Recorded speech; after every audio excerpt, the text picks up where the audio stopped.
Ibabandera na ang mga nagbabaga at mga maiinit na balita. Bandera Reports! Bandera Reports! Afternoon Edition. Police Reports. Hospital Reports. Market Reports. Weather Update. City Hall and Capitol Reports. Local, regional, national, and international news. Bandera Reports Afternoon Edition. And now, here's your anchorman.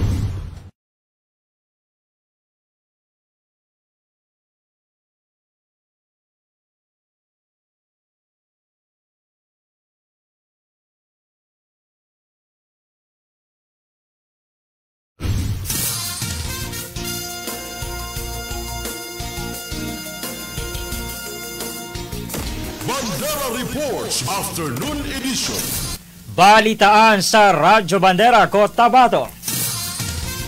Articles of impeachment laban kay Vice President Sara Duterte ibinalik sa House of Representatives. Puganteng naharap sa child abuse arestado sa Sultan Mastura.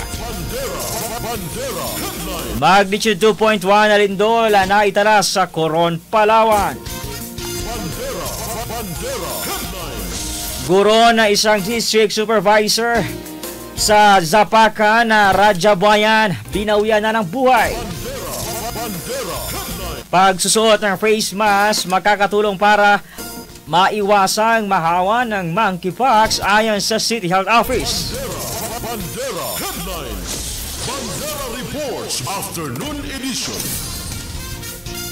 Magandang hapon mga kabandera. Araw po tayo ngayon ng Miyerkules, ika-11 sa buwan ng Hunyo 2025. Ang programang ito ay inyong napapakinggan sa dial ng inyong mga radyo sa 105.3 DX, JNFM at nasusubaybayan live na live sa Channel 4 at 30 na hatid ni Maguindanao Sky Cable at live rin tayo ngayon sa Facebook page ng Bandera News TV Cotabato. Ako ang inyong tagapagbalita sa Vino Heverola at ito ang Bandera Afternoon News Edition. Bandera Reports Afternoon Edition. Sa detalye ng ating mga usapin, ibinalik sa House of Representatives ang Articles of Impeachment laban kay Vice President Sara Duterte. Ito ay matapos na 18 senador ang pumabor, 5 ang hindi pumabor at walang nag-abstain sa motion ni Senator Judge Alan Peter Cayetano. Isinagawa ang botohan matapos ang motion ni De La Rosa na ibasura ang impeachment case laban sa Vice Presidente. Dito ay iminusyon naman ni Senator Alan Peter na amyendahan ang motion ni De La Rosa para ibalik sa Kamara ang impeachment case para sertipikahan na hindi nalalabag sa Article 11 ng Section 3, Paragraph 5 ng Konstitusyon. Partikular na ang no impeachment proceedings shall be initiated against the same official more than once within a period of 1 year. Kabilang sa pumabor dito, sina Senate President Chase Escudero, Bato de la Rosa, Bongo, Robin Padilla, Amy Marcos, Cynthia Villar, Mark Villar, Senator Alan Peter Cayetano, Peter Apia Cayetano, Mig Zubiri at Senator Loren Ligarda, Jinggoy Estrada, Rafi Tulfo, Bong Revilla, Joel Villanueva, J.V. Ejercito, Francis Tolentino at Senator Lito Lapid. Tutol naman sina Senate Minority Leader Coco Pimentel III, Deputy Minority Senator Risa Hontiveros, gayon din sina Senator Nancy Binay at Grace Poe at Senator Sherwin Gatchalian.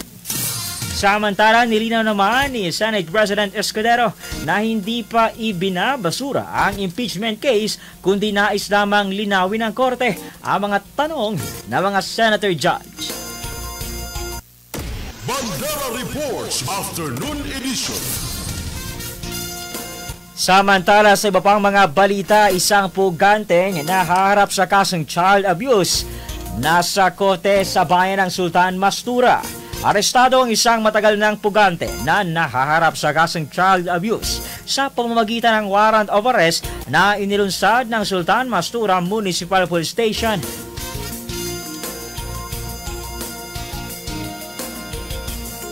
katuwangang Enrique Villanueva MPS sa bayan ng Siquijor. Ang naarestong individual ay napapailalim sa standing warrant of arrest sa ilalim ng Criminal Case No. 1949 para sa paglabag sa Section 10 ng Republic Act 7610 na kilala rin bilang Special Protection of Children Against Abuse, Exploitation and Discrimination Act. Ang warrant ay inilabas ng presiding judge ng RTC Branch 47, 7th Judicial Region, Larena, Siquijor noong Marso 10 taong 2000. Ngayong buwan ng Mayo na may piyansang itinakda na abot sa 80,000 pesos. Naarestong suspect na babae matapos na makatanggap ng intelligence report ang Mastura PNP na ang nasabing individual ay matagal nang nagtatago sa nasabing lugar. Nasa kustodiya na siya ng Sultan Mastura MPS para sa wastong dokumentasyon.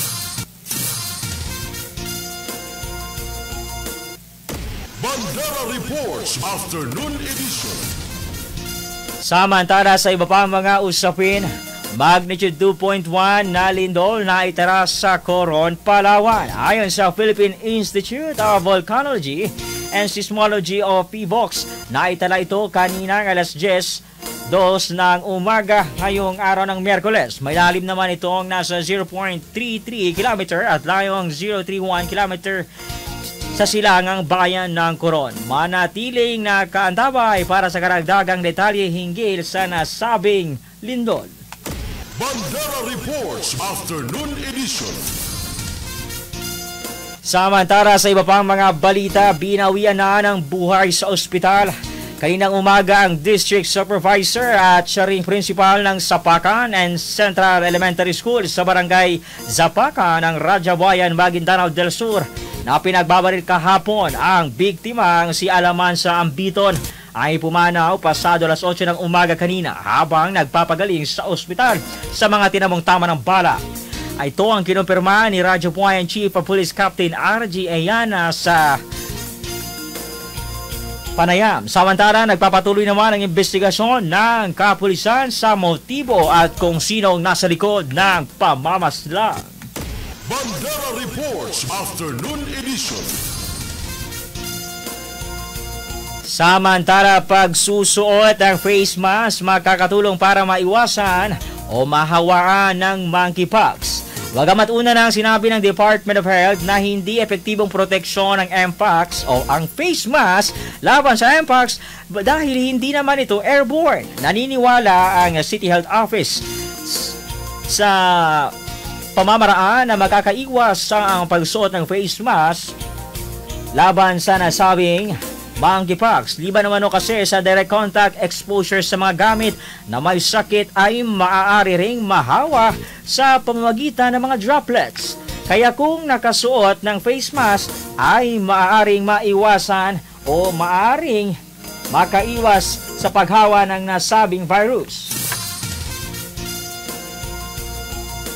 Liban naman sa pagsusot ng face mask ay inirekomenda rin ng City Health Office ang palagiang paghugas ng kamay, pag-sanitize at iba pang preventive measures. Samantala sa ngayon ay nanatiling opsyonal ang pagsusot ng face mask sa lungsod ng Cotabato.